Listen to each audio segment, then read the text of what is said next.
ओम शांति। आज खुशनुमा जीवन सीरीज़ में आज का हमारा टॉपिक है हर परिस्थिति में रिलैक्स कैसे रहें। हमारा ये जो जीवन है ये कर्म क्षेत्र ना कह के हम कहें युद्ध क्षेत्र है। इसमें जीवन में कई प्रकार की ऐसी परिस्थितियां कई बार आ जाती है जो हमने सोचा भी नहीं था, लेकिन जीवन इसी का नाम है। यदि हम सदा खुश रहते हैं, हल्के रहते हैं तो मतलब हम जी रहे हैं, नहीं तो किसी की खुशी ही चली जाती है तो कहते मुर्दे के समान इनका जीवन हो गया। परिस्थितियों को आने से हम लाइफ में नहीं रोक सकते, हमेशा हमारे पास चॉइस होती है। परिस्थितियाँ आती हैं, अपना काम करती हैं, लेकिन फिर भी हमारे पास चॉइस रहती है, हमें डिस्टर्ब होना है या स्टेबल रहना है। ये चॉइस हमेशा हमारे पास बनी रहती है। हर कोई चाहेगा, कोई भी डिस्टर्ब होना नहीं चाहेगा। हर कोई चाहता है कि परिस्थिति में हम कूल रहें, रिलैक्स रहें, लेकिन उसके लिए कौन से स्टेप हमें उठाने पड़ेंगे जिसके कारण हम हर परिस्थिति में कूल रह सकते हैं। तो आज के इस सेशन में वो हम जानेंगे। पहला है टाइम मैनेजमेंट। आपने देखा होगा कि कई बार टाइम को ठीक रीति से मैनेज ना कर पाने के कारण हम डिस्टर्ब हो जाते हैं, लेट उठते हैं, टाइम पर कोई भी काम नहीं कर पाते, तो हम डिस्टर्ब हो जाते हैं। किसी को जो कमिटमेंट की थी, खासकर बिज़नेस में जैसे होता है, इतने दिन में इतने समय में आपका ये प्रोडक्ट आपको तैयार करके दे देंगे, उस टाइम तक नहीं कर पाते तो फिर प्रेशर आने लगता है। वहाँ आप एक दो बार कोई बहाना बना सकते हो, चल सकता है, नहीं तो फिर आपके कस्टमर टूटने लगेंगे, फिर हम डिस्टर्ब हो जाते हैं। तो कुछ सिचुएशन ऐसी हैं जिसमें हमें टाइम को मैनेज करने से हम रिलैक्स रह पाएंगे। थोड़ा जल्दी उठ जाएं, थोड़ा जल्दी हम सो जाएं, समय हम कहीं से भी निकालें, लेकिन वो जो कमिटमेंट हमने की है और उस समय पर हम वो काम कर देते हैं, हम रिलैक्स रहते हैं। समय पर काम नहीं कर पाते तो एक बर्डन फील करेंगे, कभी भी वो आ जाएंगे, कभी भी वो सुना देंगे किसी के भी सामने, और फ़ोन भी उनका आएगा तो भी उठाने का मन नहीं करेगा कि अभी बोलेंगे, क्योंकि इनका काम हमने समय पर पूरा नहीं किया। इसलिए तो टाइम मैनेजमेंट हमें सीखना होगा। दूसरा है, जब हम डिस्टर्ब होते हैं, कई बार होता है कि ऐसी परिस्थिति आ गई और मन डिस्टर्ब हो गया, तो जिसमें चीज़ में हमारा इंटरेस्ट है वो काम हम करने लग जाए। जैसे कईयों का इंटरेस्ट होता है घर को मैनेज करने में, सफाई करने में, वो हम करने लग जाएं तो हमारा ध्यान थोड़ा डाइवर्ट हो जाता है। कईयों को फिर म्यूज़िक सुनना अच्छा लगता है, कईयों को बुक पढ़ना अच्छा लगता है, कईयों को सैर पे जाना, साइकिलिंग करना अच्छा लगता है। कुछ भी जिसमें भी हमारा इंटरेस्ट है, जिस चीज़ में आपका इंटरेस्ट है वो आप करते हो तो आप पूरी तरह से उसमें खो जाते हो, रिलैक्स फील करते हो। आपने कई बार देखा होगा जो आपका मनपसंद का काम है, बच्चों को भी आप देखोगे जो उनका मनपसंद का काम है उससे वो कभी बोर नहीं होते। जैसे उनको मोबाइल देखना अच्छा लगता है, बच्चे कभी बोर नहीं होते, मोबाइल पर गेम खेलते रहते, वो उनको पसंद आ रहा है। वो तो वह नुकसान करता है, लेकिन हम भी कोई ऐसी अपनी हॉबी देखें। यदि हम डिस्टर्ब हो गए किसी बात के कारण तो अपनी उस हॉबी को करने लग जाए तो भी उस दौरान हम रिलैक्स फील करेंगे। नेक्स्ट है, जो अब तक के सेशन में हमने बार बार ये डिस्कस किया, हमारा प्रकृति से बहुत गहरा कनेक्शन है। जो प्रकृति से दूर होने लगते हैं, शरीर की भी बीमारी होती है, मानसिक रोग भी आ जाता है। पहले के लोग ज़्यादातर नेचर के संपर्क में रहते थे, इसलिए बीमारियां कम थीं। आजकल शहरी लाइफस्टाइल होने के कारण नेचर से थोड़ा कट ऑफ हो गए हैं हम, और इसलिए आउटिंग पर कभी कभी फिर नेचर के संपर्क में हम आते हैं। कहेंगे आउटिंग पर जाते हैं तो नेचर के कांटेक्ट में आते हैं तो रिलैक्स फील करते हैं। इतना जो स्ट्रेस होता है काम का, परिस्थितियों का, वो जैसे गायब हो जाते हैं। पक्षियों की चहचहाट, खिलता हुआ सूरज, चलती हुई सुंदर हवा, इनके स्पर्श से हमारी जो नेगेटिविटी है, जो थकान है, वो रिमूव हो जाती है। इसे नेचर बाथ भी कहते हैं। ये सब एक अलग अलग विषय है। बाथ भी कई प्रकार के बाथ हैं जिसको करने से नेगेटिविटी रिमूव होती है, वो भी विषय कभी हम लेंगे। नोट करना, बाथ नेगेटिविटी रिमूव करने के लिए कौन कौन से बात करना ज़रूरी है, वो हम कभी लेंगे। लेकिन आज का जो ये छोटा पॉइंट है कि प्रकृति के संपर्क में आने से भी हम रिलैक्स फील करते हैं, ये हम सब का अनुभव है। आप सुबह सुबह पार्क में भी जाते हो तो उस समय नेचर अपनी फुल सुंदरता में होते हैं, तो उस क्षण भी आप रिलैक्स फील करते हैं। नेक्स्ट है, खुद को रिलैक्स फील करने के लिए कर्मों की गति का ज्ञान होना ज़रूरी है। जैसे अब तक हम सुनते आ रहे हैं कि जो कर्म हम करते हैं, एक दिन तो पूरा चैप्टर हमने कर्मों के ऊपर लिया था, कर्म फिलोसॉफी के ऊपर, कि जो भी हम कर्म करते हैं वो लौट कर हमारे पास आएगा ही आएगा, उससे हम बच नहीं सकते हैं। चाहे इस जन्म में किया है, चाहे पिछले जन्म में किया है। जब कर्मों की गति का ज्ञान हो जाता है तो भी हम रिलैक्स हो जाते हैं। एक बहन थी, उनका जो बेटा था ना, लगभग 18-19 साल का था, बिल्कुल भी कहना नहीं मानता था और अपनी माँ को इतना उल्टा सुल्टा बोलता था, देखता नहीं था घर में कोई मेहमान आया हुआ है, कौन आया हुआ है, और हर वो काम करता था जिससे उसको तकलीफ़ हो, बिना बताए घर से बाहर रहना। वो बड़ी परेशान थी, ऐसा बेटा, मैं इतनी केयर करती हूँ इसकी, और फिर ये देखो इतना तंग करता है, मुझे परेशान करता है। हस्बैंड बिल्कुल ठीक, हस्बैंड के साथ ठीक हिसाब किताब। कारण क्या था, बेटा क्यों उसको टॉर्चर कर रहा था बिना वजह। अब कोई भी देखेगा कहेगा ये इसकी मम्मी तो इतना ध्यान रखती है, कैसा बेटा पैदा हुआ, बिना वजह मम्मी को परेशान करता है। उसका जो कार्मिक अकाउंट बना, उसकी जो सास थी उसके साथ उसने गलत व्यवहार किया था और कुछ उसको ऐसा खिला दिया था जिससे वो बीमार रहने लगी, और फिर उसने तड़प तड़प करके शरीर छोड़ा। वही सास बेटा बन करके आ गई, तब तक उसे संतान नहीं हुई थी। वो तो बहुत खुश हो गई, सास भी गई, जिससे मैं परेशान थी, अब भगवान ने बेटा दे दिया, अब तो ज़िंदगी में खुशियाँ ही खुशियाँ हैं। जितना उसने उसको मानसिक रूप से टॉर्चर किया, उतना ही वो बेटा उसको टॉर्चर करता था।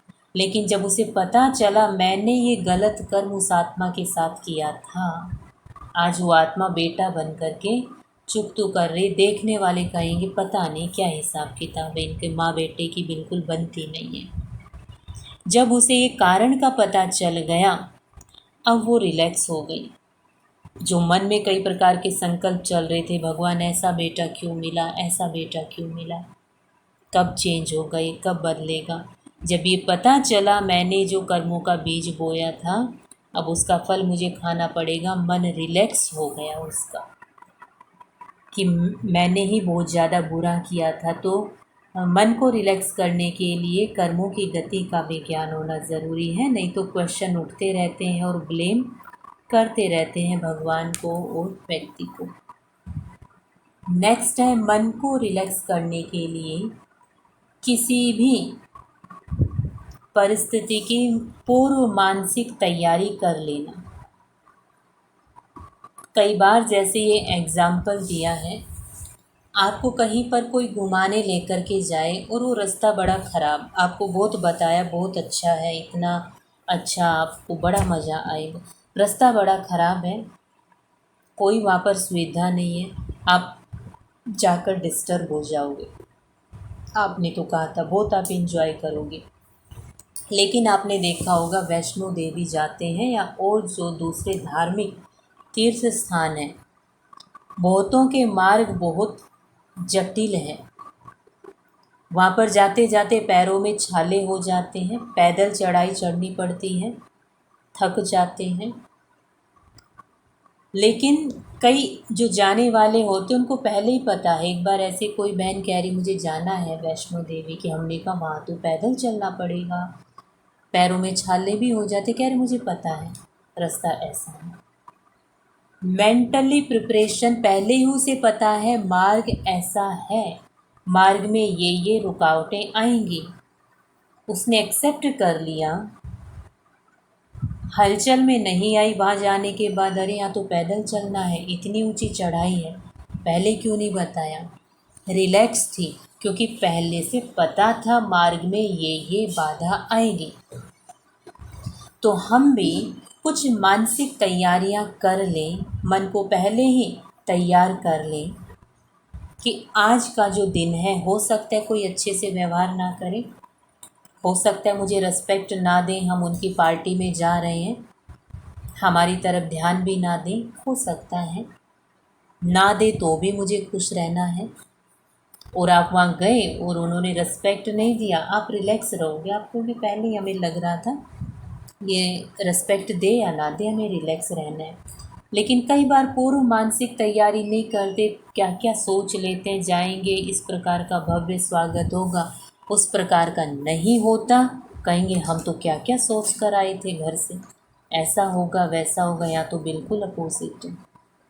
तो कई बार अपने मन को मानसिक रूप से तैयार रखें। रिस्पेक्ट मिला तो भी अच्छा, मान लीजिए इसके अपोजिट हुआ तो भी हमें रिलैक्स रहना है।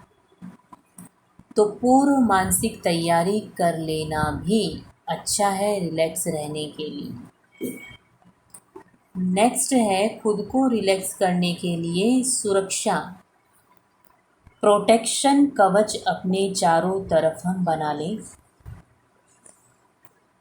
हमें नहीं मालूम आज क्या बड़ी परीक्षा आने वाली है, लेकिन हम सुबह ही मेडिटेशन करके, परमात्मा को याद करके अपने चारों तरफ एक ऐसा प्रोटेक्शन कवच बना लेते हैं कि आज कोई भी परिस्थिति आए, सिचुएशन का प्रभाव मुझ पर नहीं पड़ सकता। तो मेडिटेशन करने से आप देखोगे कि परिस्थिति बड़ी ही विकराल जटिल है, लेकिन आपके नेगेटिव संकल्प नहीं चल रहे, आप बिल्कुल अंदर से रिलैक्स हैं, कूल हैं। तो इसलिए मेडिटेशन करना भी बहुत ज़रूरी है अपने आप को रिलैक्स करने के लिए। ये आभा मंडल ऐसा है जो इन खुली आँखों से दिखाई नहीं देता है, लेकिन आजकल ऐसा कैमरा इजाद किया हुआ है, जो मेडिटेशन करते हैं उनकी फ़ोटो लेते हैं ना, उनके चारों तरफ ये आभा मंडल दिखाई देता है। इसलिए जो मेडिटेशन करने वाले हैं उनके चारों तरफ कितनी भी परिस्थितियां हों, वो बहुत जल्दी अपने आप को कूल कर लेते हैं, या तो बिल्कुल ही डिस्टर्ब नहीं होते, या थोड़ा हुआ तो बहुत जल्दी फिर अंदर की ओर अपने आप को समेट लेते हैं, रिलैक्स रखते हैं अपने आप। ऐसा बिल्कुल भी नहीं होगा कि लाइफ में वही सिचुएशन आएगी जो आपने सोचा हुआ है। कई बार अचानक ऐसा आ जाता है, आप कहोगे हमने सोचा नहीं था कि मार्ग ऐसा जटिल होगा, हमने तो यहाँ तक ही सोचा था, बस ऊंची चढ़ाई है, पैदल चलना पड़ेगा, ये नहीं सोचा था कि कांटे भी आएंगे, कांटे भी आ गए ये तो कई बार ऐसी सिचुएशन आ जाती है जो हमने दूर दूर तक कल्पना भी नहीं की हुई। तो उसमें जो हम ये रोज़ मेडिटेशन करके प्रोटेक्शन कवच बना लेते हैं, ये उस सिचुएशन में हमारी मदद करता है और हम बिल्कुल रिलैक्स रहते हैं। एक बार ये कहानी पहले भी सुनाई थी। एक राजा ने कहा मुझे शांति का चित्र बना कर के कोई भी लाएगा और जिसका सबसे ब्यूटीफुल शांति का चित्र होगा उसे प्राइज़ मिलेगा। सब बड़े सुंदर सुंदर शांति के चित्र बनाकर लाए, नेचर के, झरना बह रहा है, महात्मा जी आराम से बैठ कर के तपस्या कर रहे हैं कुटिया में, घर में सब चुपचाप शांति से बैठे हैं, कोई लड़ाई झगड़ा नहीं है, किसी ने बादल का बनाया, पक्षी उड़ रहे हैं, सबको यही था कि हमारा चित्र राजा को पसंद आएगा। राजा को किसी का चित्र पसंद नहीं है, संतुष्ट नहीं हुए राजा। एक चित्र राजा ने देखा, एक चिड़िया अपने बच्चे के साथ घोंसले में बैठी है। चारों तरफ तेज हवाएं चल रही हैं, बहुत तूफान चल रहा था तेज, और वो रिलैक्स बैठे थे। राजा को वो चित्र पसंद आया, क्योंकि जीवन ऐसा है, अलग अलग परिस्थितियों की आंधियाँ चलती ही रहती है, कभी रुकती ही नहीं है। एक समस्या को आप जीतोगे, दूसरी समस्या की आंधी चल पड़ती है। हम समझ लें जीवन ऐसा ही है, लेकिन रिलैक्स रहना नहीं रहना फिर भी ये चॉइस हमारे पास रहती है। तो दोनों में से हम एक चॉइस चुने, रिलैक्स रहना है। फिर कोई स्टेप उठाना है, फिर कोई समाधान करना है, तो हम इस जीवन रूपी यात्रा को एंजॉय कर सकते हैं। नहीं तो यात्रा तो तय करनी ही है, चाहे रोकर करें, चाहे हंसकर करें, चाहे रिलैक्स होकर के करें, चाहे डिस्टर्ब होकर के, हम सब को ये यात्रा तय करनी है। जहाँ तक हमारा डेस्टिनेशन है वहाँ तक हमें जाना ही होगा।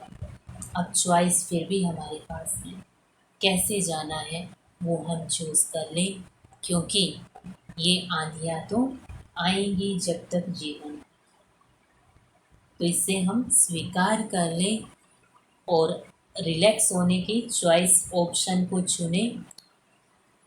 अब चिंतन ये करना है कैसे अपने आप को रिलैक्स रखना। तो आज हमने क्या जाना कि कैसे हर परिस्थिति में अपने आप को रिलैक्स रखना। पहला, टाइम मैनेजमेंट। कोई काम हम समय पर नहीं करते तो भी हम डिस्टर्ब होते हैं, तो हर काम का टाइम फिक्स रखें और अपनी दिनचर्या को मैनेज कर लें कि आज के दिन में मुझे इतना काम करना है। पेंडिंग छोड़ देते हैं तो भी रिलैक्सेशन समाप्त हो जाती है। यदि कभी हम डिस्टर्ब हो गए तो जिन चीज़ों में हमारी हॉबी है वो करना शुरू कर दें। डांस करना शुरू कर दें, यदि डांस में हॉबी है, म्यूज़िक सुनना शुरू कर दें, कुछ पढ़ना शुरू कर दें, पढ़ने में इंटरेस्ट है, साइकिलिंग शुरू कर दें, जिसमें भी इंटरेस्ट है, तो हम थोड़ी देर बाद फिर रिलैक्स फील करते हैं। तीसरा है प्रकृति के साथ समय बिताना। नेचर के संपर्क में आने से भी हम रिलैक्स फील करते हैं, क्योंकि नेचर में बहुत ज़्यादा पॉजिटिव एनर्जी होती है, फुल ऑक्सीजन होती है, तो वहाँ जाने से भी हमारा नेगेटिविटी का लेवल समाप्त हो जाता है। चौथा है रिलैक्स रखने के लिए कार्मिक अकाउंट को जानना ज़रूरी है। जैसे वो बहन बच्चे से तब तक डिस्टर्ब हो रही थी जब तक उसे कार्मिक अकाउंट का पता नहीं चला कि ये बेटा होकर मुझे क्यों परेशान करता है। जब पता चला कि मेरी वही सास बेटे के रूप में आ गई है जिसको मैंने तंग किया था, उसको चैन से नहीं जीने दिया था, अब वो बच्चा भी उसे चैन से नहीं जीने देता। जब उसे पता चला तो उसे खुद पर थोड़ा गिल्टी भी फील हुआ कि मैंने जो किया वो लौट कर आए। फिर रिलैक्स हो गई कि जो किया है अब वो मुझे भोग करके चुकतू करना है। अब बेटे के प्रति उसके कोई नेगेटिव नहीं चल रही। नेक्स्ट है किसी भी परिस्थिति की हम पूर्व मानसिक तैयारी कर ले। हम सब कुछ अच्छा अच्छा कल्पना कर लेते हैं। थोड़ा ये भी रखें कि यदि अपोजिट भी हो गया कोई बात नहीं, मुझे फिर भी रिलैक्स रहना है। जिसका एग्ज़ाम्पल दिया था, हम किसी के यहाँ फंक्शन पार्टी में जाते हैं और कोई हमें उस रीति से रिस्पेक्ट ना दे, पहले से हमने सोच लिया था वो रिस्पेक्ट ना दे तो भी हमें रिलैक्स रहना है। यदि पहले से एक्सपेक्ट नहीं करते, यही सोच कर जाते हैं बहुत भव्य वेलकम होगा, वो नहीं हो पाता तो हम डिस्टर्ब हो जाते। तो पूर्व मानसिक तैयारी। और दूसरा एग्जाम्पल वैष्णो देवी का दिया था। किसी को पहले से पता रहता है रास्ता ऐसा है तो वहाँ जाकर डिस्टर्ब नहीं होते कि हमें तो पहले से मालूम था। किसी को नहीं मालूम होता वो जाते तो डिस्टर्ब होते, अरे पता होता ऐसा रास्ता है तो हम आते ही नहीं। नेक्स्ट और लास्ट है सुरक्षा आभा मंडल मेडिटेशन के द्वारा बनाई, क्योंकि कई बार पता ही नहीं होता, कुछ भी नहीं पता होता कि क्या होगा आज। अचानक ऐसी परिस्थितियाँ आ जाती हैं तो रोज़ सुबह मेडिटेशन करें और वो प्रोटेक्शन कवच बनाएं अपने चारों तरफ। एक और पॉइंट था वो शायद इसमें नोट नहीं हुआ, ट्रैफिक कंट्रोल जो बीच बीच में हम रखते हैं परमात्मा को याद करने का। मोबाइल में जो ट्रैफिक कंट्रोल, कोई भी बात आ जाती है जिससे हम डिस्टर्ब हो जाते हैं, ट्रैफिक कंट्रोल बजता है, 2 मिनट परमात्मा को याद करते रिलैक्स हो जाते हैं। फिर वो रिलैक्सेशन उसका असर 1 घंटे तक होता है, फिर दूसरी कोई बात आकर डिस्टर्ब करती तब तक दूसरा म्यूज़िक 1 घंटे के बाद बज जाता है। वो हमें एक ट्रिगर है कि अब 2 मिनट परमात्मा को याद करके माइंड को रिलैक्स करें। बीच बीच में ब्रेक माइंड को मिल जाता है जिससे भी वो रिलैक्स हो जाता है। तो ये कुछ पॉइंट थे कैसे हर परिस्थिति में खुद को रिलैक्स करें। ठीक है, तो इस पर किसी को पूछना हो, कोई बात समझ में नहीं आई तो आप पूछ सकते हो।